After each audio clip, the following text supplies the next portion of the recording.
2026 ஆண்டு T20 உலகக்கோப்பை தொடரோட super 8 சுற்றுல இடம்பெற முக்கியமான ஆட்டத்துல இந்திய அணி தென்னாப்பிரிக்க அணியை எதிர்கொள்ள இருக்கு. அகமதாபாத்ல உள்ள நரேந்திர மோடி ஸ்டேடியத்துல இந்த போட்டி இடம்பெற இருக்கு. நடப்பு உலகக்கோப்பையில இந்திய அணிக்கு இது முதல் முக்கிய சவாலாக இருக்கும் அப்படின்னு எதிர்பார்க்கப்படுது.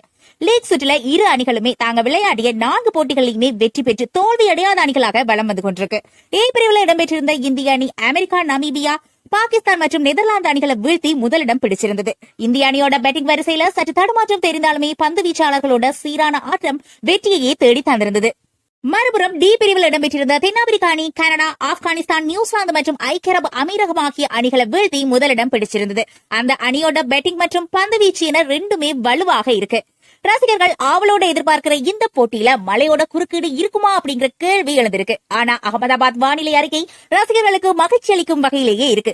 பிற்பகல் 1 மணி முதல் 4 மணி வரை வெப்பநிலை 34 டிகிரி செல்சியஸாக இருக்கும் என்றும் வானம் தெளிவாகவும் சற்று வெப்பமாகவும் இருக்கும் அப்படின்றும் சொல்லப்படுது. மாலை 5 மணி முதல் 7 மணி வரை வெப்பநிலை 28 டிகிரி செல்சியஸாக குறையும். வானம் தெளிவாகவே காணப்படும்.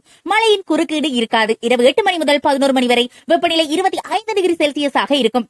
இரவு மின்விளக்கு ஒளியில போட்டி நடைபெறும் போது வானம் மிகவும் தெளிவாக இருக்கும் அப்படின்னு சொல்லப்படுது. மழை பெய்வதற்கான எந்த வாய்ப்பும் இல்லை அப்படின்னு சொல்லப்படுது. சர்வதேச கிரிக்கெட் கவுன்சில் விதிகளின்படி சூப்பர் 8 போட்டிகளுக்கு மாற்று நாள், அதாவது ரிசர்வ் நாள் அப்படின்றது கிடையாது.